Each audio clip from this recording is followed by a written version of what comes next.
Assalamualaikum warahmatullahi wabarakatuh. Perkenalkan, nama saya Rehan Akmal. Untuk memenuhi tugas mata kuliah Lembaga Keuangan Syariah yang diampu oleh Pak Bintoro, ini adalah tugas yang menganalisis dua video yang diberikan. Jadi, di sini berdasarkan dua video tersebut, di sini ada yang ingin dijelaskan, yaitu 6 perubahan perilaku dan prevensi konsumen 2024. Yang pertama, konsumen lebih sadar akan nilai dan dampak sosial. Konsumen semakin selektif dalam memilih produk dan brand yang memiliki nilai dan dampak sosial positif. Kedua, meningkatnya permintaan untuk personalisasi. Konsumen menginginkan pengalaman berbelanja yang dipersonalisasi dengan sesuai kebutuhan dan preferensi mereka. Tiga, kepercayaan terhadap ulasan online semakin tinggi. Konsumen semakin mengandalkan ulasan online untuk mencari informasi dan membuat keputusan pembelian. Selanjutnya, meningkatnya popularitas belanja online dan multi-channel. Konsumen semakin terbiasa berbelanja online dan menggunakan berbagai channel untuk berbelanja seperti website, aplikasi, mobile, dan media sosial. Selanjutnya, meningkatnya kesadaran akan keamanan dan privasi data. Konsumen semakin sadar akan pentingnya keamanan dan privasi data mereka. Selanjutnya, yang keenam, meningkatnya minat terhadap pengalaman otentik dan interaktif. Konsumen menginginkan pengalaman berbelanja yang otentik dan interaktif, di mana mereka dapat terlibat dengan brandnya tersebut. Jadi, yang dimaksud dengan menjelaskan kekuatan, kelemahan, peluang, dan ancaman pada lembaga keuangan syariah di masa yang akan datang terhadap serangan maut neobanks dan 6 perubahan perilaku dan preferensi konsumen yang muncul di tahun 2024 ini.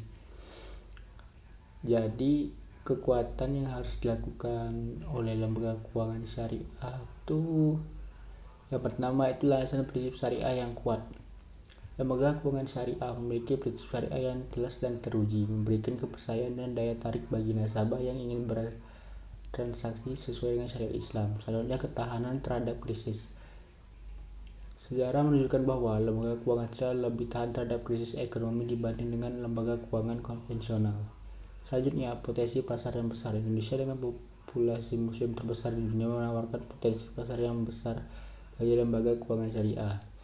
Dukungan pemerintah. Pemerintah Indonesia menunjukkan komitmen kuat untuk pengembangan industri keuangan syariah melalui berbagai kebijakan dan regulasi. Selanjutnya, inovasi produk dan layanan. Lembaga keuangan syariah terus berinovasi dalam mengembangkan produk dan layanan yang sesuai dengan kebutuhan nasabah. Selanjutnya, keterlibatan ulama dan tokoh masyarakat. Keterlibatan ulama dan tokoh masyarakat dalam pengembangan lembaga keuangan syariah memberikan kepercayaan dan legitimasi bagi umat Islam. Selanjutnya yaitu kelemahan. Kesadaran masyarakat yang masih rendah. Kesadaran masyarakat terhadap produk dan layanan keuangan syariah masih tergolong rendah dibanding dengan keuangan konvensional. Selanjutnya, kurangnya sumber daya manusia. Ketersediaan SDM yang kompeten di bidang keuangan syariah masih terbatas. Selanjutnya, akses permodalan yang terbatas. Akses permodalan bagi lembaga keuangan syariah masih tergolong terbatas dibanding dengan lembaga keuangan konvensional lainnya. Produk dan layanan yang kurang variatif. Produk dan layanan ditawarkan oleh lembaga keuangan syariah masih tergolong kurang variatif dibanding dengan lembaga keuangan konvensional. Selanjutnya, infrastruktur teknologi yang kurang maju. Infrastruktur teknologi yang dimiliki oleh lembaga keuangan syariah masih tergolong kurang maju dibanding dengan lembaga keuangan konvensional.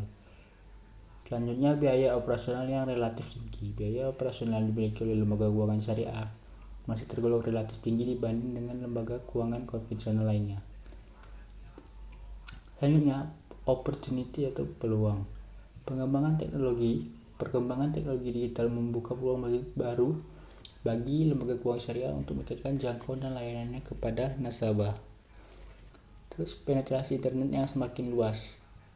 Di zaman yang semakin modern ini, penetrasi internet yang semakin luas di Indonesia membuka peluang baru bagi lembaga keuangan syariah untuk menjangkau lebih banyak nasabah, terutama di daerah pedesaan. Terus, meningkatnya kesadaran masyarakat. Meningkatnya kesadaran masyarakat terhadap pentingnya keuangan syariah membuka peluang baru bagi lembaga keuangan syariah untuk meningkatkan pangsa pasarnya. Dukungan pemerintah. Pastinya, dukungan pemerintah yang semakin besar terhadap industri keuangan syariah membuka peluang baru bagi lembaga keuangan syariah untuk berkembang lebih besar. Selanjutnya, ekspansi ke pasar internasional. Lembaga keuangan syariah Indonesia memiliki peluang untuk berekspansi ke pasar internasional mengingat potensi pasar yang besar di negara-negara dengan populasi muslim yang signifikan. Yang terakhir, ancaman. Kemunculan neobanks. Pada video pertama, kemunculan neobanks atau bank digital menawarkan produk dan layanan inovatif dan dengan biaya yang lebih murah menjadi ancaman serius bagi lembaga keuangan syariah yang didukung dengan fintech, yaitu